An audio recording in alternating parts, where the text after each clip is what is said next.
Hi, and welcome to Empathy for the Devil. This season is brought to you in partnership with London Records.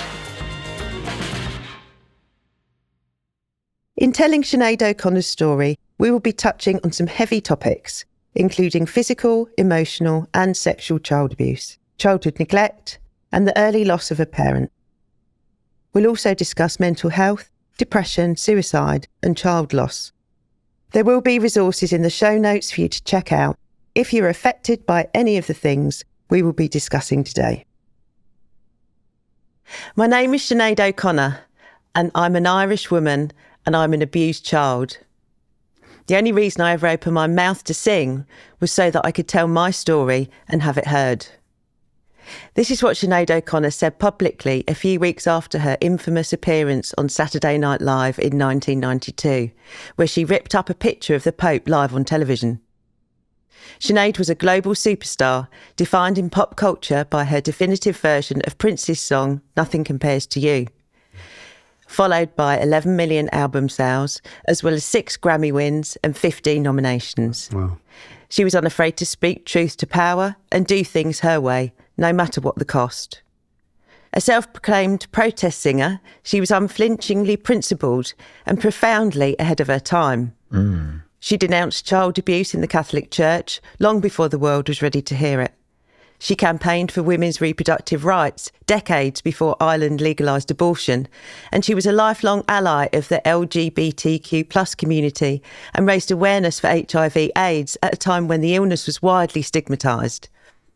Society is often afraid of angry women because they don't fit into the neat patriarchal box of what women are expected to be. Sinead O'Connor blew past that fear and then some. She was outspoken in her rage, expressed her vulnerability, and was wholly uninterested in fame. Arguably, she was the original cancelled pop star. But did she have any other choice?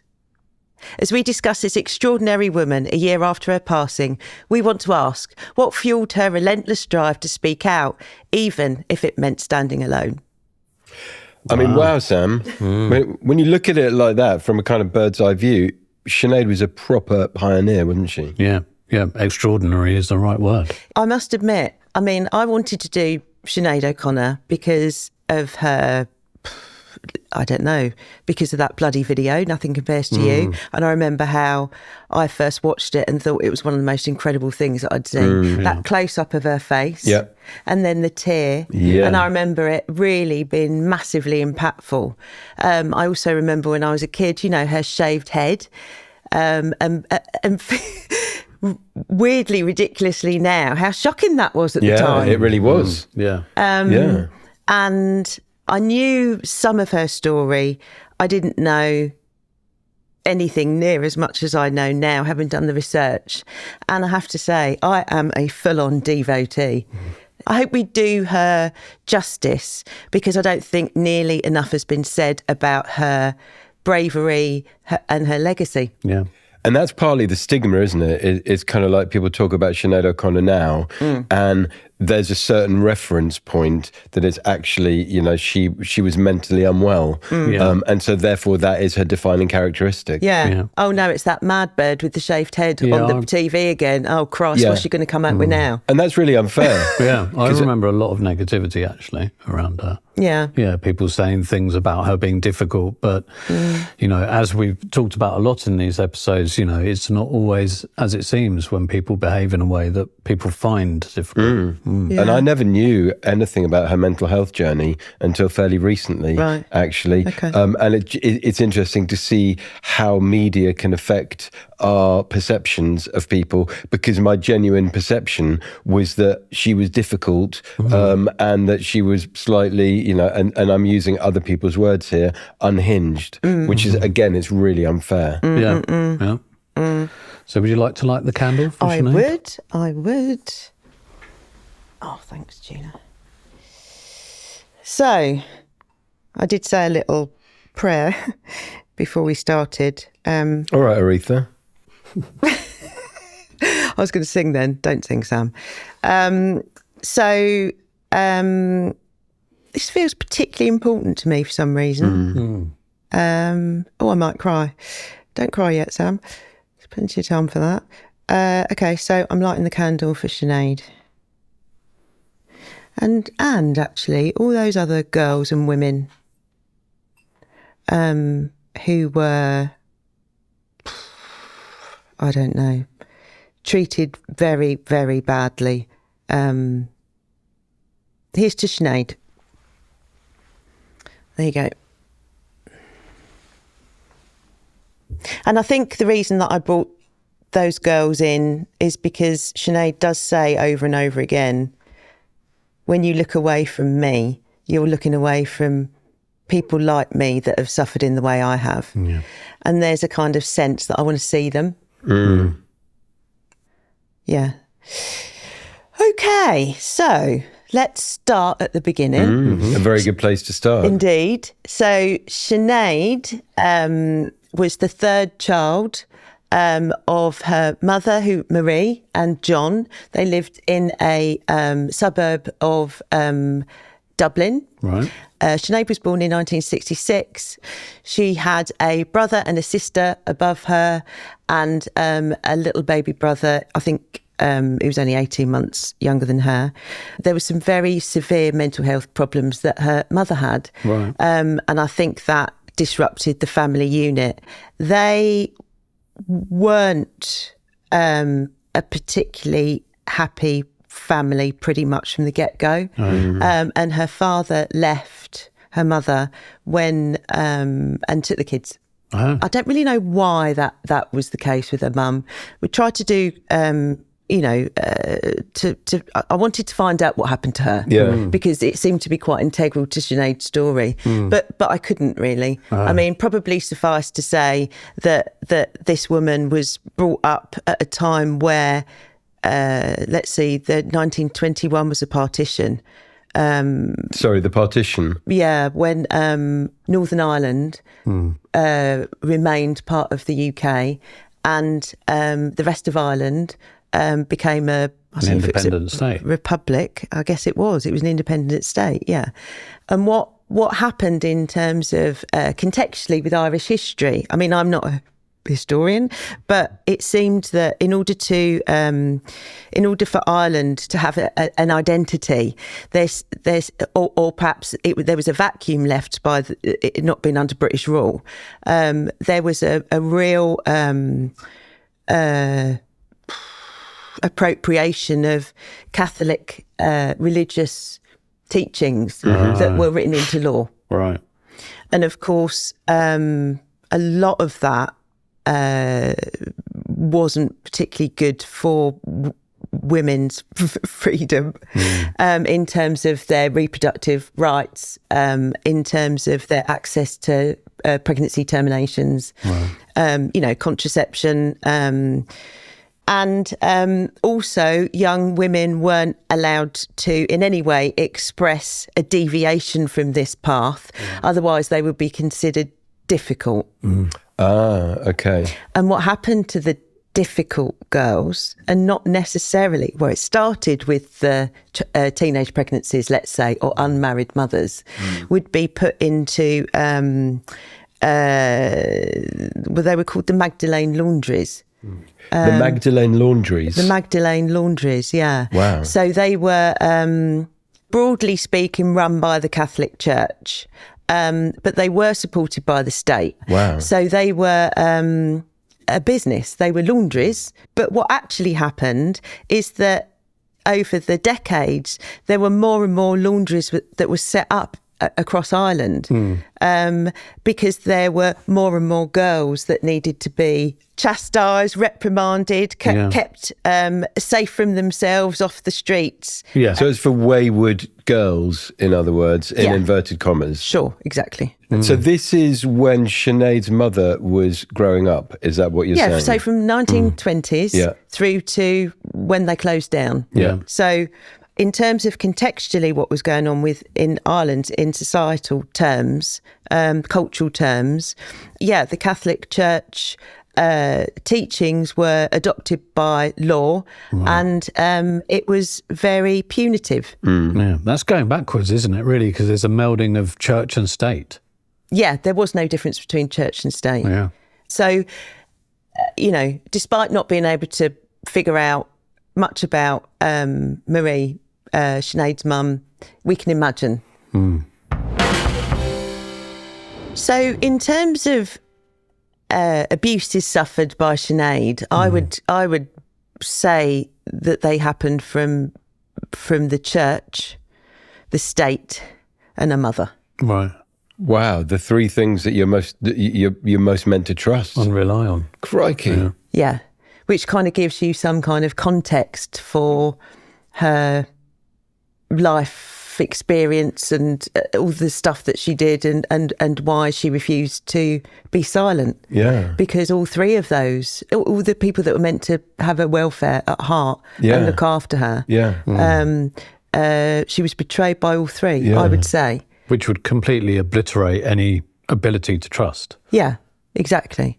So to talk about her mum, like I said, I couldn't find any details, but what seemed to happen was that Sinead's dad split up with her mother. He took the kids, went to live somewhere else. And after 6 months, Sinead and her little brother went back to mum because they missed her. Sinead was 9 at the time. And what was her brother, 7, something like that. Yeah. So Sinead lived with her mother from age 9 to 13. Right. And I can't even go into the detail of what happened to her. But broadly speak, because it's too shocking and horrible. I mean, if people are interested, then they can go and read her incredible memoir. But it is brutal, actually, I would say. So very severe physical abuse you're talking Severe about. Physical abuse, emotional and psychological. Right. Verbal abuse. For example, she was, hit in a very sort of derogatory, inhumane, often naked way. And in fact, she says at the end of a school year, she would leave her hockey stick at school. So there was one less thing for a mum to deal with over the school holiday. Oh, please. Just horrific. I was reading about an interview she did with Dr. Phil in the States where she described living with her mum as like being in a torture chamber. Oh, gosh. Brutal. Yeah. Brutality. Just absolutely horrific. Yeah. Sinead said that her mother hated her womb. There was something quite, like you say, torturous. That sounds like projected self-hatred. It does, to me, doesn't it? There was the part of herself that her mother couldn't stand. That she was projecting onto her. Yes. Weirdly, it also reminds me of the Stephen King book Carrie, and the movie Carrie, and Stephen King is one of the most amazing authors alive, and touches on a lot of universal subjects. And there is that incredible hatred for Carrie from her mother for exactly the same reason. Yeah. I mean, the other thing to say is that once Sinead and her brother went to live with her mum didn't let her dad visit. Right. And she didn't tell Sinead that was her decision. So Sinead kind of grew up and her brother thinking that the dad just didn't bother. Oh, gosh. So she felt abandoned by her father as well as being literally betrayed by her mother in terms of the abuse. Yeah. And I think she wrote a song called Troy, and I think it's off of the first album. Right. And that details a time when she was left in the garden by her mum for a whole week. She wasn't allowed in the house, so she had to sleep out there and everything. So there's plenty of accounts verified by her brother, actually. And there's some parallels there with DMX. Yes. Yeah. Yes. In terms of the mother abuse. Yes, exactly. Yeah. And that need for security, she would have needed to find security somewhere. Yeah. And she talks about sometimes just looking at women in the street and thinking she looks like a nice mum. I want to go and live with her. So she often went to school with bruises and a bit unkempt. The other thing is she kept stealing. That's the other thing to say. Okay. So there was she would steal a lot. So there would be reports to school from the local shop that she's been stealing. She would steal things from her, the school and her classmates. And one teacher really did try her best to say what's wrong, what's going on. Right. So they could see there was something. I mean, would with that kind of. So the stealing became compulsive. The stealing became compulsive, but whenever Sinead was asked about her mother, she would never, ever, ever say that her mother's, she would always deny it, which meant that the school really couldn't progress any further with what was going on. But of course, in this day and age, they could. I mean, if someone's turning up for school covered in bruises and is clearly acting out in such an extreme way, then she wouldn't have needed to say that it was her mother. Somebody would have been sent round to have a look. Social services would have been knocking on the door. It doesn't appear that anybody was sent round. Well, there was no safeguarding in those days, really, was there? No. Not in the same way that we understand it now. No, exactly. And also you can imagine that she was probably perceived as a feral child, engaged in things like shoplifting and kind of looked down upon rather than looked upon as somebody who might be suffering and in trouble and needed some help. Yeah, exactly. Which kind of, and also her mother stole as well. Right. Oh, really? Yeah. So there was some learned behaviour there as well. There was learned behaviour. Yeah. I mean, what's going on with that, Julia, from your perspective? The thing with kleptomania, which is, the word for compulsive stealing, is that it's like an addictive disorder like any other. Right. So there's an attempt to soothe something, whether it's trauma or whether it's a difficult environment, whether it's fear or need for security. It facilitates that person feeling empowered or feeling safer or feeling in control. So that's probably what she was trying to do, to make herself feel better, really. And the problem with kleptomania in particular is there's lots of different aspects to it that are to do with fragility and low or damage to self-esteem.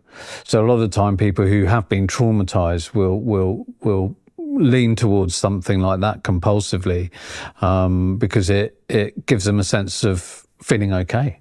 But I think she also mentioned in her autobiography about it made her mum happy. Her mum was, I don't know. Yeah, because she would have been on a buzz after she'd stolen something. Well, I was just thinking when you said it's like an addiction, because you get a real dopamine hit, wouldn't you, from the thrill? The complexity with that is that you also then get some guilt and shame, because often with people who suffer with kleptomania, they also, there's a disconnect with their sort of moral compass. So they do actually have a moral compass, but then they do this thing compulsively and then they feel terrible about it and they have this internal conflict that they then have to live with. And then that propels a need to do it again to feel better. But I mean, in terms of treatment, what would that look like?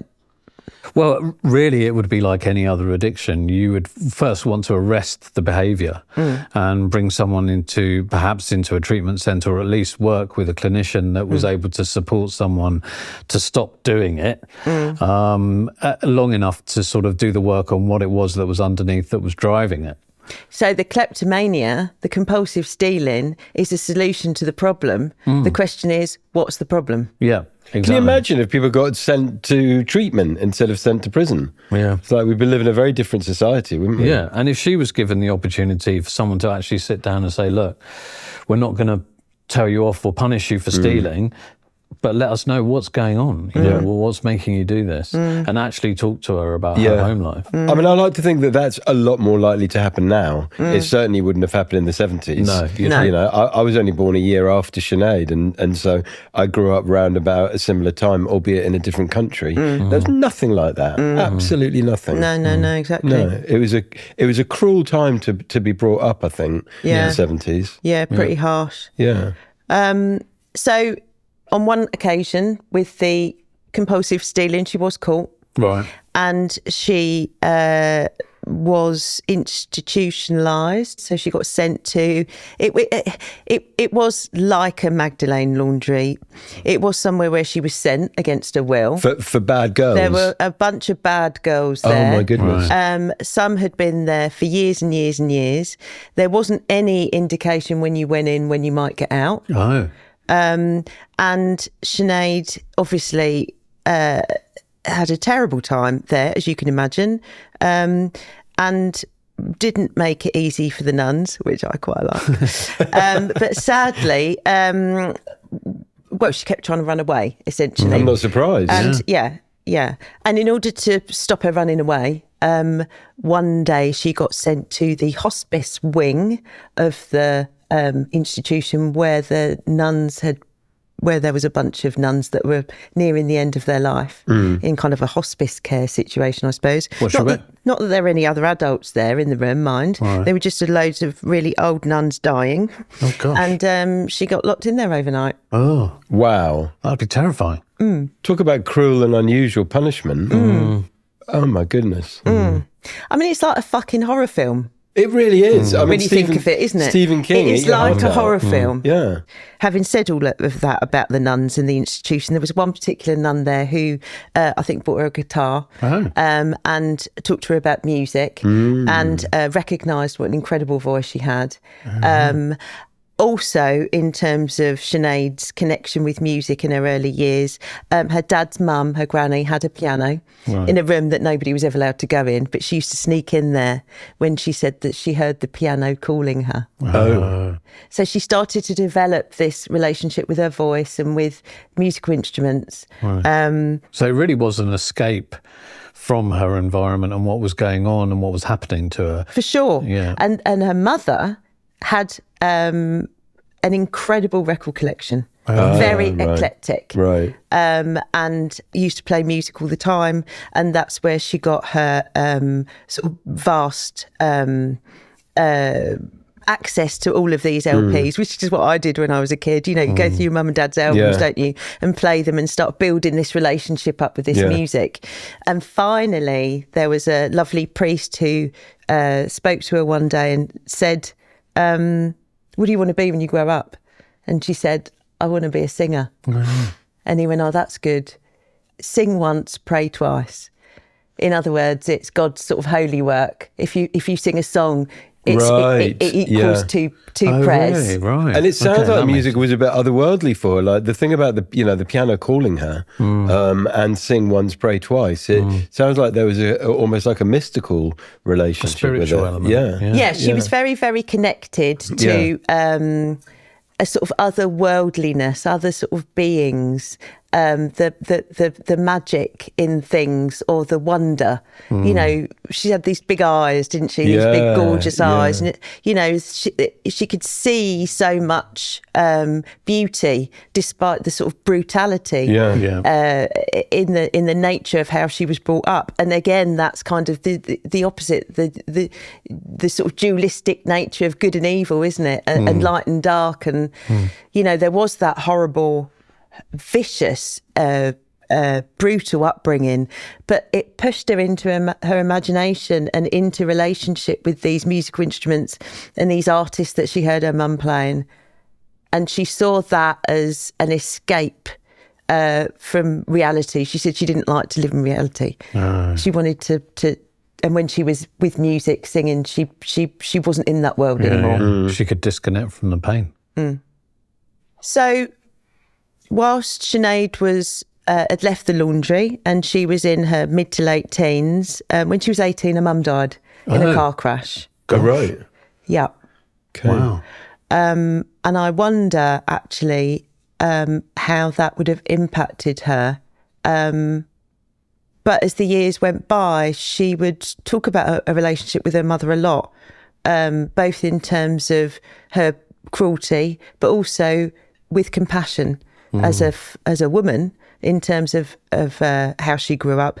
But Chula, I'm just wondering, what happens when you've got so much to say to a parent and you're only a teenager, you know, and when you become an adult, I guess perhaps you might think of all the conversations you might have wanted to have with them, or even just to express your anger, which she wasn't allowed to do. Well, that's the sort of added element of the trauma. So it's bad enough for a child to lose a parent prematurely. And I do a lot of work with adults who have lost parents in those sort of younger years. But then to have an abusive parent who then dies, you lose the opportunity for reconciliation. So there's no opportunity to have that discussion, or even, you know, there are cases where the abuse is so bad that children take their parents to court, or they have, you know, a very facilitated experience where they're able to express their true feelings to the parent. And if the parent dies early, then that's just gone, isn't it? It's taken away and they don't get the chance. So a lot then remains unresolved in the individual. And that's where therapy can be be really helpful because it gives them an opportunity to process all those different feelings. And the other thing I would say is that there will be a lot of internal conflict around the fact that on some level, she probably loved her mother on some level. But obviously, she did. She would have hated her mother and been terrified of her on another level. So those two things, sometimes the relationship can help those two things to heal in some way, shape or form, or come together. But if there's no opportunity for relationship, then it's very, very difficult. I wonder if she ever did any empty chair work. Yeah, that would be one thing you'd get someone to do, isn't it? Some Gestalt stuff. Yeah, where they put the mother in the chair. Well, they pretend the mother's in the chair, and then a conversation is facilitated. Yeah, and I've even done it where I have the client in the chair and the person who's passed in the other chair, and then you get them to say something, and then you get them to go and sit in that chair and then respond to themselves, and then keep going back and forward, and that can be incredibly powerful. I have done that work myself, actually. Oh, really? Yeah. Wow. Yeah. And how was it? Really powerful, because you end up answering in a way that you would have liked to have been spoken to by the parent. And so there is something very, very powerful and very soothing about it. So moving on and picking up from Sinead's early childhood and teen years, now we've already talked a little bit about how she made contact with the thing that saved her, which was music. She was eventually, pretty quickly actually, discovered. And in 1987 released her first album, The Lion and the Cobra, which incidentally is taken from Psalm 91 from the Bible, which is all about God's protection. I know that because I looked it up, because I thought that's going to be significant, isn't it? The big hit from that was Mandika. Remember. Which you may remember. Truly, you don't remember that at all, do you? You were like balls deep in fucking rock hard. I've heard nothing compares to you, though. Oh, good. That's a good start. It was around about that time that she was pregnant with her first child, when she was 21. And when she did her first music video, she was told to, pretty up, to look a bit more like the other girls did in 1987. And Sinead, being Sinead, went straight home and shaved her fucking hair off. Good for her. Love it. Great. And it did nothing to diminish her beauty. In fact, it elevated it in my view. And obviously, so she was a shaven-haired, pregnant, 21-year-old, made an album, put it out. And from the get-go, really, she maintained her identity. And it's interesting, actually, because what's come up again and again and again thematically through these season 1 and season 2 is the idea of how lost young people get with their public stage persona. Yeah. And if there's a huge difference, or the bigger the difference between who I am and George Michael, or who I am and Prince, or who I am and whomever, there's this real kind of disparity. There's a dissonance. There's two things rubbing up against each other, and it's uncomfortable and painful. And if young people haven't figured out who they are, which they're not because they're young, before they're famous, the worse, the more traumatizing that experience can be. Yeah. So then, if you recall, we remember that Karen Carpenter was told to come out from behind the drums, and felt vulnerable and exposed. Yeah. And the who are we talking about? Amy Winehouse. Amy was told to put her guitar down. She had to put her guitar down, leaving her feeling vulnerable and exposed. And I think that the irony with Sinead is that she never really, or rather from the get-go, there was hardly any difference between her, Sinead O'Connor, the pop star, and Sinead O'Connor. And she was called the mad one. And she was so authentic. That was the thing. She was uncompromising, unflinching, and just authentic. Yeah, which is bizarre, isn't it? Yeah. So in a way, her poor mental health caused her to, it probably wasn't her poor mental health, was it? It was her fucking vitality and her soul and her the reason she was on the earth.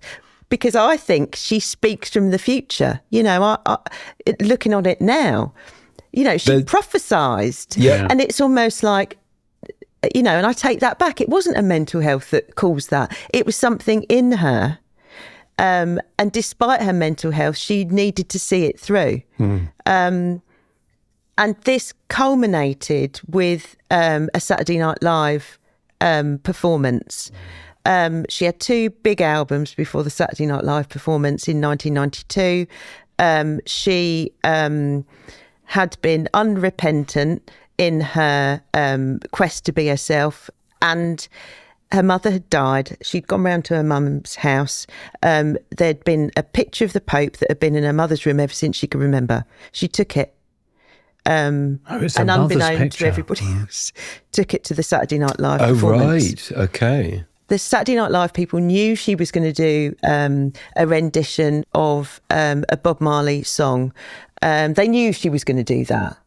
What actually happened live is that she altered the lyrics slightly at the end, right.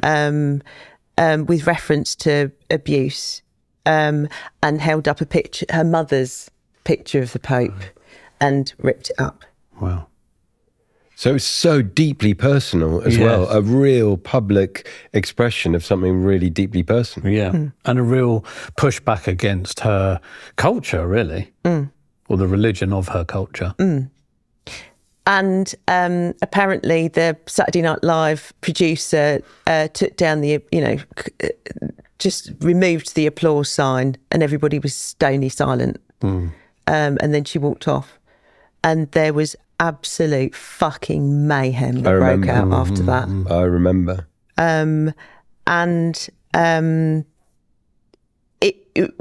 People were saying to me, you've had 2 successful albums, you fucked it now. That's your career gone. But she, again, was unrepentant. And she said, but I don't care about being a pop star. I never wanted to be a pop star. I'm Irish. I'm a fucking protest singer.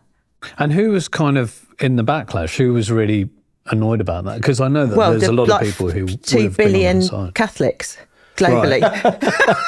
But in America. Oh yeah. Okay. Joe Pesci went on Next Week and said, about, I don't know, he said something about she was standing in front of me, I'd slap her. Madonna within the week said something disparaging about her. Right. That's what I mean. That's quite surprising. The Italian Catholics in America went fucking mental. Right. I mean, it's and it's ironic that it was Madonna, because it was round about the Like a Prayer video, kind of was round about the same time, wasn't it? I think it was so shocking at the time that... What, as shocking as shagging Jesus? That I think people responded in a...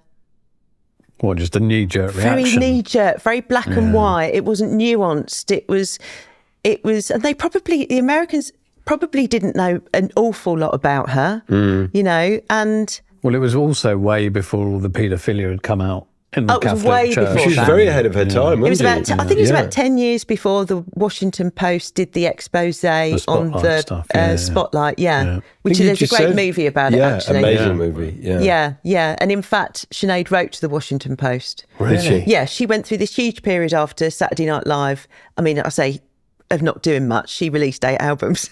That isn't exactly not doing much, and had 3 other children. So she had a life. She did have a life. Yeah, she had a life, but she was always in constant communication about these things that she was passionate about. Yeah. So in a way, she was like a prophet. You said that earlier. She was like a mystic. It almost feels like, when they talk about like the 14th and 15th century mystics, and it's kind of like she was one of those. Yeah. And she'd gone on and ripped up this picture of a pope a good 10 years before the scandal came out. It's like she was predicting it. Yeah, it was prophecy. Yeah. Well, it's the truth teller, isn't it? The person who's willing to kind of expose what everybody's in denial about. Yeah. And you get that often in families where there's one child who just won't put up with the denial and just then gets scapegoated for it. So Sinead continued to be prolific after Saturday Night Live, as I was saying. And actually, I was thinking, Sheila, the 4 children that Sinead had, each with different fathers. Oh. And I'm guessing that it's probably not too hard to imagine the difficulty she would have had maintaining relationships with people. Yeah, well, that kind of goes back to what we were saying at the beginning. We were talking about trust and all the betrayal in her life. She would have found it very difficult to trust in a romantic relationship. Whether that was the reason they ended, who knows? But any kind of relational fractures in childhood can often manifest in relationships. You know, it's pretty much 9 times out of 10, that's what we see. And of course, there are ways to heal that. Yeah. I think if people are able to work on their attachment style, which we've talked about before, and kind of learn how to form secure attachment, then they can have very healthy relationships. But often people don't get the opportunity to do that work. And it's hard work. Yeah. I'm doing it now. Yeah, it takes time, doesn't it? Yeah, it's a fucking nightmare. Yeah, and everyone wants to do it in 6 to 8 weeks, but actually... forget it. Yeah. And also, it requires you to sit in a lot of discomfort and learn how to self-soothe. Yeah. Rather than pushing it down, ignoring it, or expecting someone else to fix it for you. Yeah, definitely. Yeah, it's tricky, but can be done. Absolutely, without a doubt. Yeah. So... in terms of Sinead's children, she lost custody of Shane, who was her 3rd child, in 2013, which I could imagine, I don't know the ins and outs of it, but I can imagine was awful. Yeah. And then in 2015, she had a hysterectomy. Now, Sinead had very bad endometriosis and ended up having a full hysterectomy. And it's interesting, actually, because that happened in 2015 and precipitated a bad run of mental health. And I'm the proud owner of an HRT patch. And me and my girlfriends, who are all of an age, have all talked about feeling like you're going fucking mental when you're perimenopausal. And how it's only just really now, become talked about. But I don't ever remember my mum talking about menopause, ever. No. So I had no idea that it was like, I thought, you get hot flushes and this, that and the other. But it can actually have really significant impact in your experience of prior conditions, mental health, ADHD. For me, your symptoms go through the roof. It's really, really... shakes your foundations. And I wonder then, and in fact I know because I read Sinead saying, why did they give me HRT? So she didn't just have a gradual perimenopausal, menopausal slowdown. She woke up one day and had 0. Operation. It went from black to white overnight. And that put her, and that set her off really quite badly. In 2017, Sinead posted a 12-minute film, her speaking to camera on Facebook. And she was talking about her mental distress and her suicide ideation. Not really doing anything different from what she'd done before, which was to try and share her vulnerability and express herself.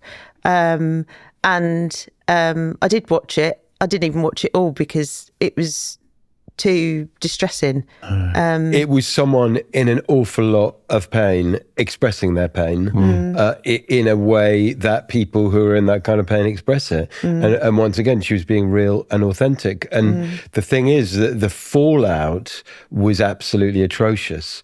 The lack of empathy, particularly from the media, one famous publication turned the video into a GIF that didn't even have audio on it, and it was just a kind of repeated gesture of desperation from her, kind of turned into a GIF, and the comments were just absolutely hideous. And it seems like with all the with all the preconceptions of Sinead as the difficult bald one, who by that stage had also converted to Islam as well, I think, and she changed the name, So and so there was just a lot of misinformation going around, and she kind of got. It feels to me she got treated in the same way. She got treated like a modern day witch. Which connects with what we were saying about Amy Winehouse as well, in that, women who fall on hard times, as it were, or behave in a way that's difficult or seen to be difficult will become vilified, whereas men can be held up as extremely rock and roll and cool. Absolutely. And there's just this huge disparity in perception. Yeah. So between 2017 and 2021, Sinead was in hospital. We've talked about the Facebook post that she put out. She seemed to be very lonely. Shane, her son, had been taken out of her care, and he was continuing to have difficulties with drugs, I'm not sure which, but also his mental health state, which she took him into hospital to get him some help on a number of occasions. Sadly, during one of the times that he was in hospital, he escaped, which kind of reminds me of her, really. But unlike her, took himself to the woods and was successful in ending his life. Oh, gosh. Wow. Awful. And how old was he? 17. Oh. Wow. I mean, can you imagine? It kind of feels like one thing that we haven't necessarily addressed is mental health issues being genetic. And, we've talked about the spiritual aspect and the intergenerational traumatic aspect. But it also sounds like there really is something that ran, at least from what you've told us, Sam, from grandmother to mother to grandchild. And who knows where it ran before. I absolutely believe in that. Yeah. I mean, same with addiction as well. I think there's a genetic predisposition. That doesn't mean it's a predetermination and it's definitely going to happen. Absolutely. But the likelihood of it happening because of that genetic component increases the odds, as it were. I can't imagine what it must be like to have a child die. And that must have hit her terribly hard. And his father, I'm sure, the whole family, I can imagine. And, well, Sinead released a memoir, in fact, the year before that. And it's a beautiful, beautiful, beautiful book. And she writes so well, and she's so funny, and she's so sweet. And, I don't know, I just love her. And I'm just loving reading this book. And then, 18 months after Shane died, Sinead was found dead in her flat in London. Gosh. And she died of, I guess she couldn't breathe. She had COPD, plus she had a infection in her lung, and something else as well, all lung-based. Did she have asthma? Yes, that's right. She had asthma. So... and how old was she when she died? 56. Gosh. Wow. Die from that. Yeah. God, I've worked in the drug and alcohol community, in statutory services on the front line. You meet a lot of people who are older but still in their addictive disorders, and they have COPD, so people who smoke a lot of crack and heroin and things like that. And you see them suffering with it, and it's awful. It's really horrible to watch, but they can go into their 60s even, so she must have had it very badly. I mean, it makes me wonder how much of it was oh God, I mean, grief she was and sadness, battered, wasn't she? And not just that. Yeah, exactly. I would imagine that's exactly what happened. Almost like her body shutting down because she couldn't take any more. Yeah. I mean, she probably did well to get to 56 with all that she went through. I mean, it's a miracle, really, isn't it? It's hard to know how to end. Where would you like to leave, Sinead? Oh, blimey.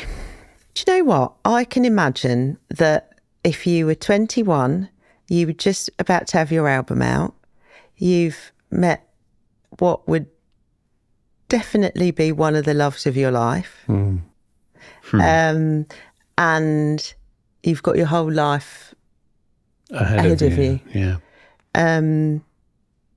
So I would like to leave Sinead when she was making her first album, or maybe when she just made it. I don't know, on the way to a video shoot or something. She just shaved her hair, and she's feeling really empowered. And this is me. I've got something to say, and I'm allowed to say it. And she had a platform. And music lets you say that. And finally, I'm going to be allowed to say. Yeah, a moment of strength. Yeah, I don't know. Her God gave her a platform, and she did the right thing, despite the personal cost. So we're going to leave you there, Sinead. Lovely girl, beautiful girl. And thank you for your bravery and your courage. And I really enjoyed getting to know you. There you go, Gina. It feels quite a profound moment for you. Yeah, it is. Yeah, it is. I think what it's left me with is I'm just fucking sick of women effectively being burnt at the stake still. Literally, yeah.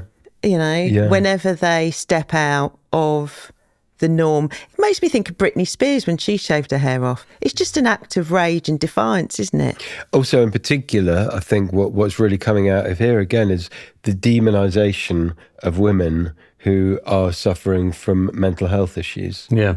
Which is really severe. Yeah. And with that comes a significant lack of care and lack of consideration. And then people don't get the help that they need. And there's also, you know, just to end really, there's also my own shame, which is I thought the same as everybody else. Oh, here she goes again. You know, and I fucking take that back. Yeah, me because too.